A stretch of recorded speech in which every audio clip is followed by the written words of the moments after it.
King James Bible. The first epistle of Paul the Apostle to the Corinthians. Chapter 7. Now concerning the things whereof ye wrote unto me, it is good for a man not to touch a woman. Nevertheless, to avoid fornication, let every man have his own wife, and let every woman have her own husband. Let the husband render unto the wife due benevolence, and likewise also the wife unto the husband. The wife hath not power of her own body, but the husband, and likewise also the husband hath not power of his own body, but the wife. Defraud ye not one the other, except it be with consent for a time, that ye may give yourselves to fasting and prayer, and come together again, that Satan tempt you not for your inconsistency. But I speak this by permission and not of commandment. For I would that all men were even as I myself, but every man hath his proper gift of God, one after this manner, and another after that. I say therefore to the unmarried and widows, it is good for them if they abide even as I. But if they cannot contain, let them marry, for it is better to marry than to burn. And unto the married I command ye not, but the Lord, let not the wife depart from the husband. But if she depart, let her remain unmarried, or be reconciled to her husband, and let not the husband put away his wife. But to the rest speak I, not the Lord. If any brother hath a wife that believeth not, and she be pleased to dwell with him, let him not put her away. And the woman which hath a husband and believeth not, if he be pleased to dwell with her, let her not leave him. For the unbelieving husband is sanctified by the wife, and the unbelieving wife is sanctified by the husband. Else were your children unclean, but now are they holy. But if the unbelieving depart, let him depart. A brother or a sister is not under bondage in such cases, but God hath called us to peace. For what knowest thou, O wife, whether thou shalt save thy husband? Or how knowest thou, O man, whether thou shalt save thy wife? But as God hath distributed to every man, as the Lord hath called every one, so let him walk, and also ordain I in all the churches.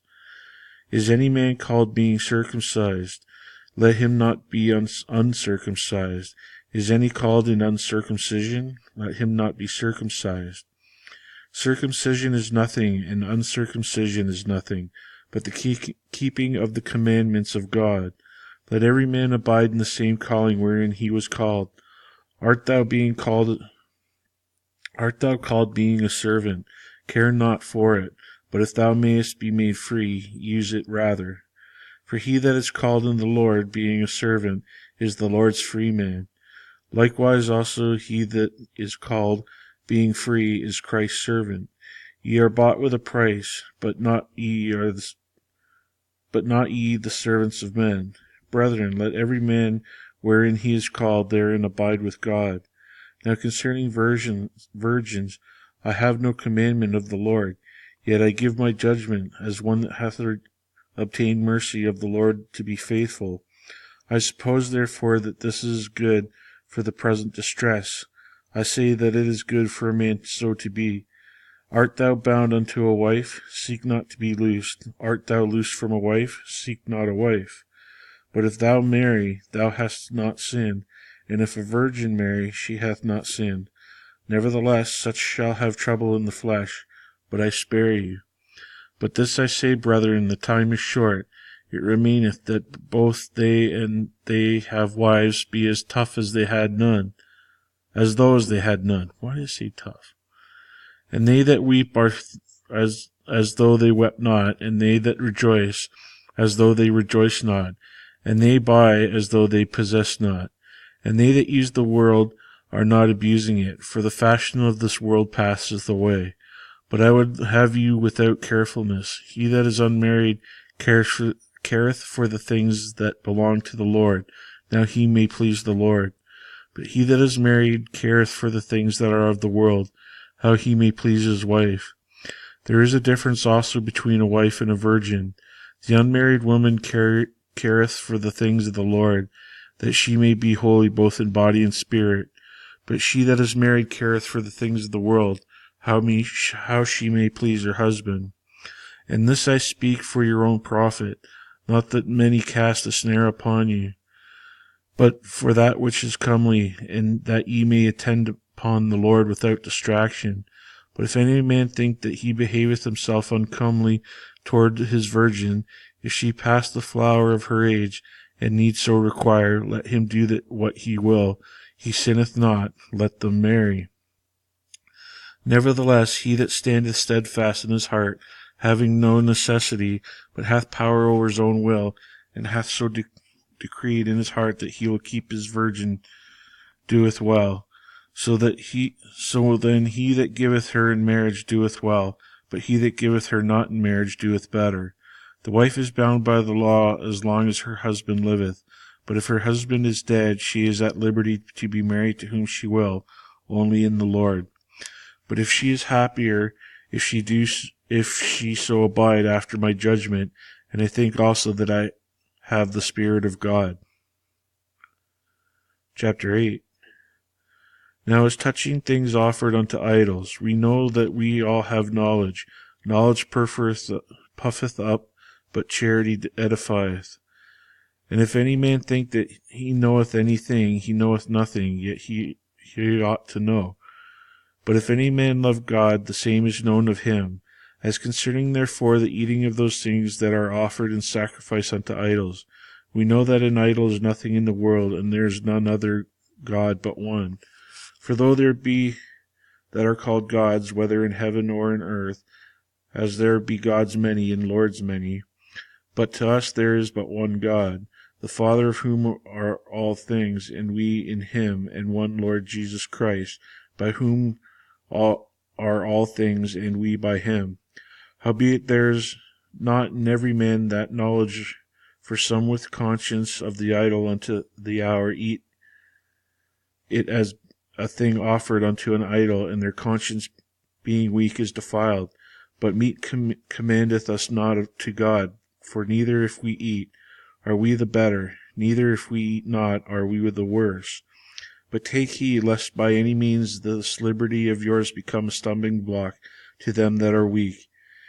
For if any man see thee which hast knowledge sit at meat in the idol's temple, shall not the conscience of him which is weak be emboldened to eat those things which are offered to idols? And though thy knowledge shall the weak brother perish, for whom Christ died. But when ye sin so against the brethren, and wound their weak conscience, ye sin against Christ. Wherefore, if meat make my brother to offend, I will eat no flesh, while the world standeth, lest I make my brother to offend.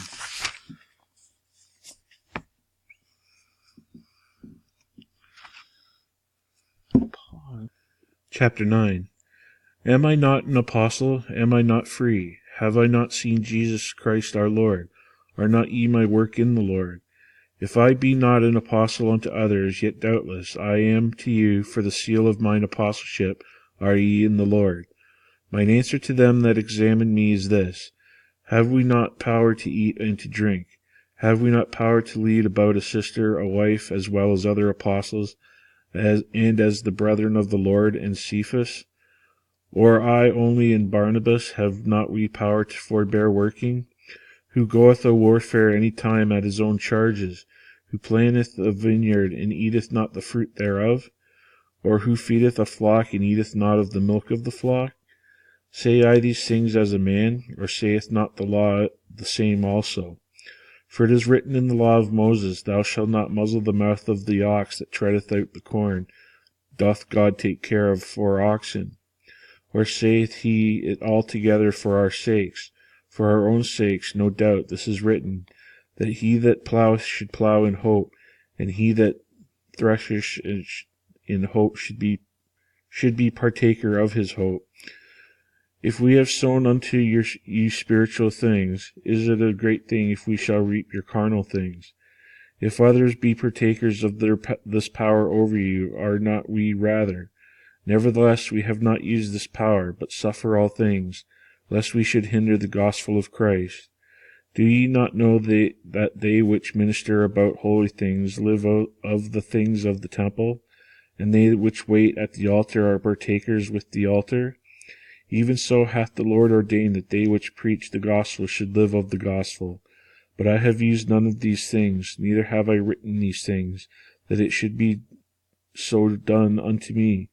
For it were better for me to die than that any man should make my glorying void. For though I preach the gospel, I have nothing to glory of. For necessity is laid upon me, yea, woe is unto me, if I preach not the gospel. For if I do this thing willingly, I have a reward. But if against my will, a dispensation of the gospel is committed unto me. What is my reward then? Verily that, when I preach the gospel, I may take the gospel of Christ without charge, that I abuse not my power in the gospel. For though I be free from all men, yet have I made myself servant unto all, that I might gain the more. And unto the Jews I became as a Jew, that I might gain the Jews, to them that are under the law as under the law, that I might gain them that are under the law. To them that are without law as without law, being not without law to God, but under the law of Christ, that I might gain them that are without law. To the weak become as I weak, that I might gain the weak. I am made all things to all men, that I might by all means save some. And this I do for the gospel's sake, that I might be partaker thereof with you. Know ye not that they which run in the race shall run all, but one receiveth the prize? So run, that ye may obtain. For every man that striveth for the mastery is temperate in all things. Now they do it to obtain a corruptible crown, but we an incorruptible. I therefore so run, not as uncertainly, so I fight not as one that beateth the air, but I keep under my body and bring it into subjugation, lest by any means, when I have preached to others, I myself should be a castaway.